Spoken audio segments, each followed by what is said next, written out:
दिल्ली के साहा ऑडिटोरियम में स्वायर्स नेटवर्क के संस्थापक DRRS प्रवीण कुमार IPS द्वारा शिक्षा को लेकर एक कार्यक्रम का आयोजन किया गया, जिसमें देश के विभिन्न हिस्सों से हजारों छात्रों ने भाग लिया। जिसमें छात्रों का मार्गदर्शन हेतु IPS ने छात्रों को UPSC व अन्य तैयारी के बारे में समझाया, जिसमें रिंकू राही IS, आनंद IS, गंभीर सिंह ADM, गाजियाबाद अंजलि कटारिया DSP अमरोहा पहुंची, जहां हमारे संवाददाता अंबुज उपाध्याय ने ADM गाजियाबाद गंभीर सिंह व DSP अंजलि कटारिया से खास बातचीत की।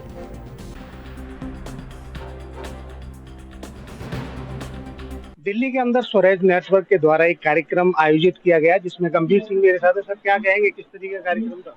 देखिए कि यहाँ आज बहुत सारे स्टेट से जो IAS पीसीएस सिविल सर्विस की तैयारी करने वाले बच्चे हैं, उनके लिए एक सेमिनार रखा गया था। शौर्य कार्यक्रम था एक यहाँ पे। तो इसमें काफी सारे जो नए लोग चयन IAS IPS बने हैं, तो वो सारे बच्चे इस तरह के यहाँ पे आए थे। इन बच्चों का मार्गदर्शन करने के लिए doctor RS Praveen, Prem Prakash sir और रिंकू राय जी और भी सारे बड़े बड़े ऑफिसर्स जिन्होंने समाज के लिए, पे बैक टू सोसाइटी के लिए काम कर रहे हैं, उन लोगों के माध्यम से जो नई जनरेशन है कि कैसे ये भारत स्ट्रांग बने, युवा पीढ़ी कैसे अपने गोल को अचीव करें, इसके लिए एक ही बहुत ही फ्रूटफुल मोटिवेशन एक कार्यक्रम था, जो जिसका प्रभाव आने वाले इन युवाओं के जब ये अपने जीवन में सफल होंगे और देश के विभिन्न कोनों में जाकर अपने देश के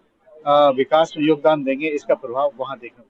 सर, जिस तरीके से देखा जाए देश के साथ अगर उत्तर प्रदेश की बात की जाए तो शिक्षा और हेल्थ में अभी पिछड़ा हुआ है, तो ऐसे जो एक तरीके से बोल सकते हैं जो नेटवर्क है या तो जो स्वास्थ्य के लिए लोग आना चाहते हैं, क्या कहना चाहिए? उत्तर प्रदेश में भी बहुत सारी सोसाइटी, बहुत सारी संस्थाएं, बहुत सारे लोग इस तरह का काम ही कर रहे हैं। जैसे हमारी टीम पूरी आप देखें पश्चिम उत्तर प्रदेश में एक बहुत अच्छा काम किया, जिसके रिजल्ट ओरिएंटेड आप देखेंगे। अमरोहा आज उत्तर प्रदेश का अच्छा जिला बन रहा है, वहाँ पे तो बच्चे सिलेक्ट हो रहे हैं, आगे बढ़ रहे हैं। तो ये सब चीजें मुहिम हमारे जैसे लोग आगे बढ़ के काम करेंगे तो उसका रिजल्ट भी उत्तर प्रदेश की भी कायकल्प होगी और समाज में लोग चेतना से जागृत होंगे और अपने मंजिल को प्राप्त करेंगे। तो ये थे गंभीर सिंह जी, जिनका कहना है कि इस तरीके के जो नेटवर्क है उनसे आने वाले समय में जो बच्चों के लिए जो चाहे स्वास्थ्य की संबंधी समस्याएं या फिर शिक्षा को लेकर के बच्चे आगे बढ़ेंगे, जिससे आगे जो समाज है उसके उत्थान में काम आएंगे।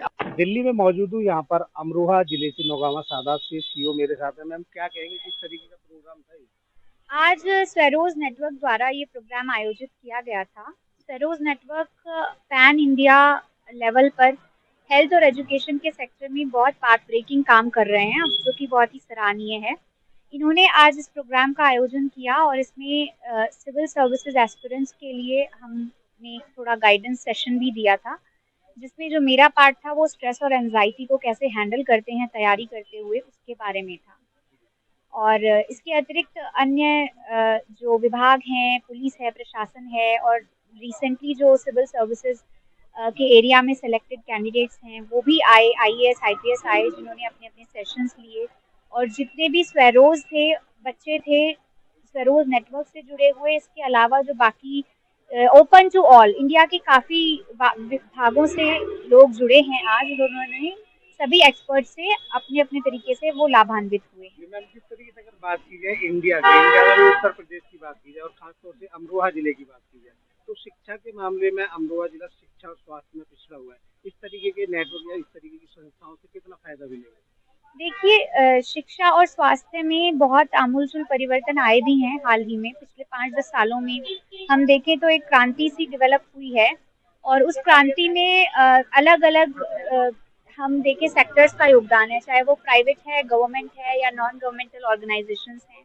सभी ने अपनी अपना बिट कंट्रीब्यूट किया है इसमें और इसको आगे ले जाने में बहुत ही ज़्यादा भूमिका अदा की है।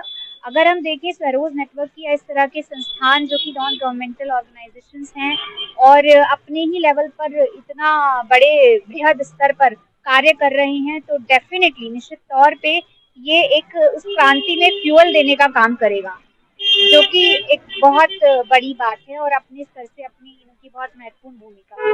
आप मैम पीजीएस अधिकारी हैं, साथ ही एएनबी के जो दर्शक देख रहे हैं, यानी कि जो छात्र हैं जो तैयारी कर रहे हैं, उनमें एंजाइटी होती है, घबराहट होती है, क्या कहना चाहेंगे उन स्टूडेंट को? देखिए, मैं यही कहना चाहूँगी, मेरा टॉपिक भी था और मैंने अपने पॉइंट्स जो बहुत से रिसर्चर्स हैं, साइकोलॉजिस्ट हैं, न्यूरो साइंटिस्ट हैं, उनकी मैंने शोध पढ़ी हैं, उनके पेपर्स पढ़े हैं और मेरा उस सब का निचोड़ यही है कि आप किसी भी काम को अगर करते हैं, तो उस काम के लिए आप जो है उसमें इतना भी मत, उससे स्पर्हा एक वर्ड होता है, इतना अटैच मत हो जाइए कि वो आपका स्ट्रेस और जो एंजाइटी जो कि लिमिटेड अमाउंट में आपकी परफॉर्मेंस को बढ़ा सकती थी, वो आपको नेगेटिवली इम्पैक्ट करे। तो वो एक कंट्रोल्ड मैनर में रहे, उतना ही रहे कि आपको वो प्रोपेल करे पढ़ने के लिए, आगे बढ़ने के लिए, लेकिन ऐसा ना हो कि वो हवा बन जाए। तो आप स्ट्रेस और एंजाइटी को मैनेज करना सीखें। स्ट्रेस और एंजाइटी को केवल इसी कॉन्सेप्चुअल अंडरस्टैंडिंग हो कि भाई स्ट्रेस कैसे होता है, इससे क्या दुष्प्रभाव हो सकते हैं, इसके अलावा प्रैक्टिकल भी आप इसमें एक्सपेरिमेंट्स करें, प्रैक्टिकल भी आप इसको लेकर चलें, गुड न्यूट्रिशन लें, गुड एक्सरसाइज करें, अच्छी स्लीप लें, अच्छी कम्युनिटी बनाएं, आपस में जिन लोगों से आप सराउंडेड रहते हैं वो लोग आपको पॉजिटिवली इम्पैक्ट करें। अंतिम प्रश्न है मेरा, जिस तरीके से एजुकेशन जरूरी है वैसे ही स्पोर्ट भी जरूरी है। कल T20 वर्ल्ड कप जीता इंडिया ने, क्या कहना चाहिए दर्शकों के साथ? मैं जानती हूँ सब इंडिया में क्रिकेट के बहुत ही ज़्यादा फैंस हैं और इतना एंथुजियाज्म क्रिकेट को लेकर है। मैं खुद बहुत बड़ी फ़ैन हूँ क्रिकेट की और मैंने कल का मैच बहुत ही रोमांचक था और स्पोर्ट्स को बढ़ावा देना हेल्थ एजुकेशन के साथ इक्वली इम्पॉर्टेंट है, क्योंकि स्पोर्ट्स हमारे सभी के अंदर एक टीम भावना को जागृत करता है।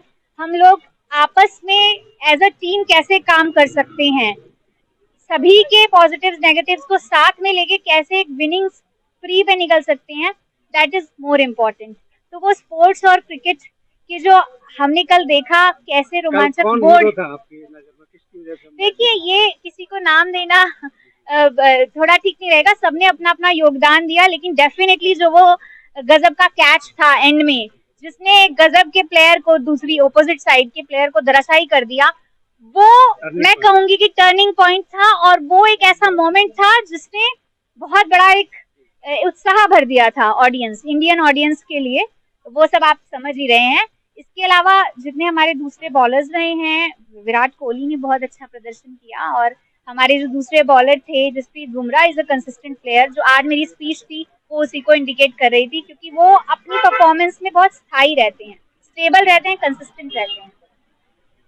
तो ये थे हमारे साथ में पीपीएस अधिकारी हैं और नौगामा सादात से आती है, और इनका साथ ही साथ एजुकेशन के साथ साथ इन्होंने स्पोर्ट्स पे भी, क्रिकेट पे भी बहुत अच्छे तरीके से अपनी जो आकलन था वो बताया। मैं अंबुज उपाध्याय, एएनबी न्यूज़ दिल्ली।